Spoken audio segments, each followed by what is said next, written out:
Assalamualaikum warahmatullahi wabarakatuh.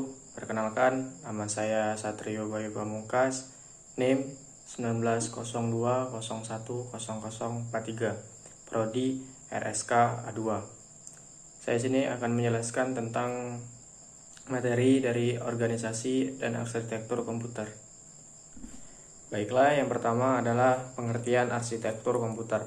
Arsitektur komputer merupakan konsep perencanaan dan juga struktur pengoperasian dasar dari suatu sistem komputer.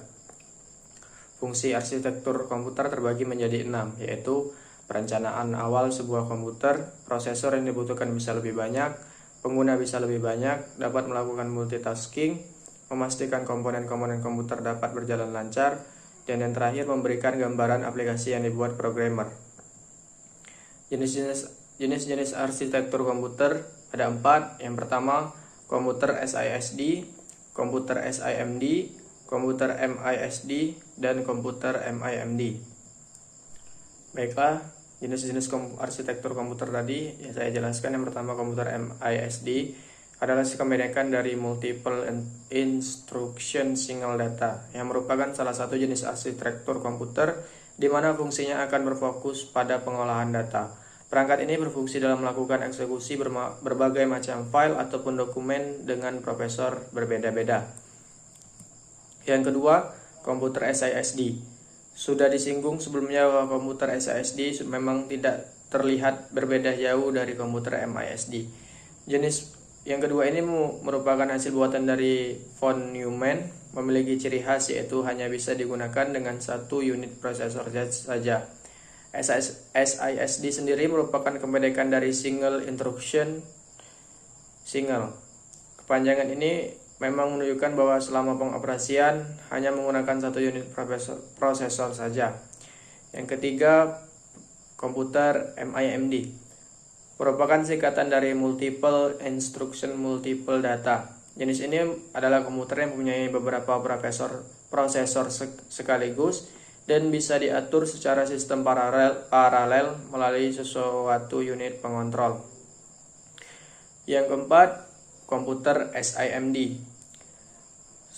SIMD adalah singkatan dari Single Instruction Multiple Data, di mana komputer ini dibuat secara paralel. Baiklah, selanjutnya cara membuat transformasi di arsitektur komputer. Ada beberapa cara membuat transformasi di arsitektur komputer, yaitu yang pertama merancang array prosesor. Yang kedua mengaplikasikan proses pipelining. Yang ketiga membuat komputer dengan multiprosesor. Yang keempat membuat komputer dengan arsitektur yang lain. Dan yang terakhir atribut yang dipakai untuk mengukur kualitas dari arsitek komputer. Baiklah, saya jelaskan array komputer. Array komputer ini merupakan unit tambahan yang digunakan untuk mempercepat kinerja komputer. Unit ini terpisah dari unit lainnya yang dapat ditambahkan pada prosesor utamanya. Yang kedua, pipelining adalah suatu cara yang digunakan untuk melakukan sejumlah kerja secara bersama tetapi dalam tahap yang berbeda yang dialirkan secara kontinu pada unit prosesor. Baiklah, selanjutnya terdapat atribut yang dipakai untuk mengukur kualitas dari arsitektur komputer adalah yang pertama generalitas, yang kedua applicability atau daya serap, yang ketiga efisiensi, yang keempat mudahnya dalam pemakaian, yang kelima malleability atau daya tempa, dan yang terakhir expandability atau daya kembang.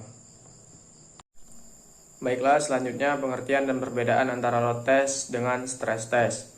Yang pertama, load test atau ujian pembebanan adalah suatu metode pengujian yang bersifat setengah merusak atau merusak secara keseluruhan komponen-komponen bangunan yang diuji.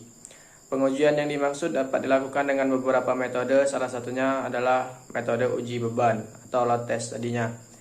Tujuan load test pada dasarnya adalah untuk membuktikan bahwa tingkat keamanan atau suatu struktur atau bagian struktur sudah memenuhi persyaratan peraturan bangunan yang ada.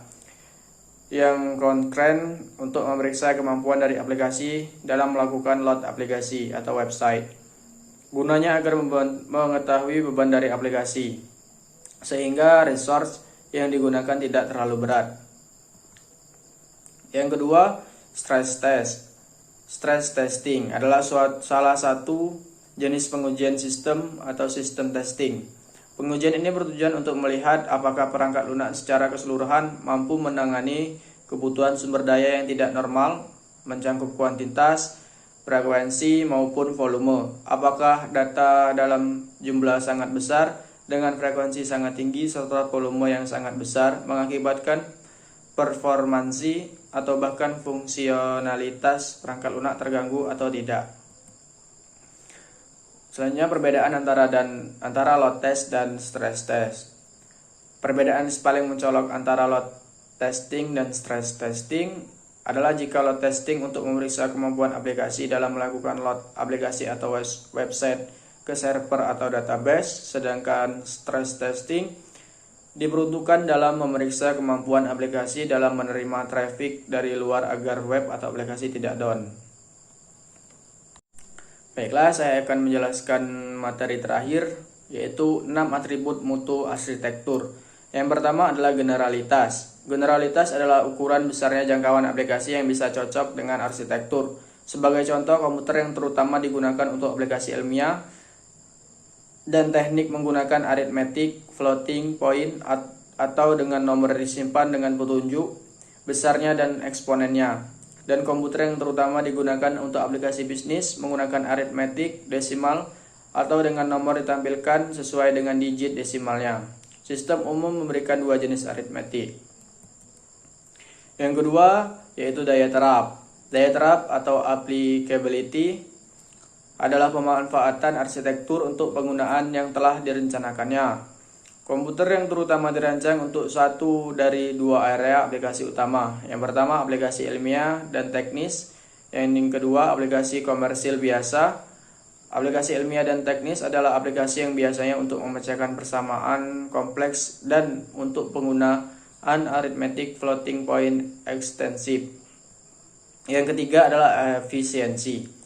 Efisiensi adalah ukuran rata-rata jumlah hardware dalam komputer yang selalu sibuk selama penggunaan biasanya. Arsitektur yang efisien memungkinkan atau namun tidak memastikan terjadinya implementasi yang efisien. Perlu Anda catat bahwa ada pertentangan antara efisiensi dan generalitas. Juga karena turunnya harga komponen komputer. Maka sedangkan efisiensi tidak terlalu dipikirkan seperti halnya pada awal pengembangan komputer. Yang keempat yaitu kemudahan penggunaan. Kemudahan penggunaan arsitektur adalah ukuran kesederhanaan bagi programmer sistem untuk mengembangkan atau membuat software untuk arsitektur tersebut. Misalnya sistem pengoperasian atau kompilernya. Oleh karena itu, kemudahan penggunaan ini merupakan fungsi ISA dan berkaitan erat dengan generalitas. Baiklah, yang kelima daya tempa atau malleability. 4 ukuran sebelum daya terap, generalitas, efisiensi, dan kemudahan penggunaan berlaku untuk arsitektur rumpun komputer. 2 ukuran yang terakhir, daya tempa dan daya kembang, umumnya berlaku untuk implementasi komputer dalam satu rumpun. Daya terap arsitektur adalah ukuran kemudahan bagi perancang untuk mengimplementasikan komputer yang mempunyai arsitektur itu dalam jangkauan yang luas. Dan yang terakhir adalah daya kembang. Daya kembang atau expandability adalah ukuran kemudahan bagi perancang untuk meningkatkan kemampuan arsitektur. Misalnya kemampuan ukuran memori maksimumnya atau kemampuan aritmetiknya. Umumnya spesifikasi rumpun komputer memungkinkan perancang untuk menggunakan ukuran memori yang berjangkauan luas dalam anggota rumpun. Baiklah, itu tadi materi yang sudah saya jelaskan untuk memenuhi tugas dari mata kuliah organisasi dan arsitektur komputer. Sekurang lebih saya mohon maaf. Saya Heri. Wassalamualaikum warahmatullahi wabarakatuh.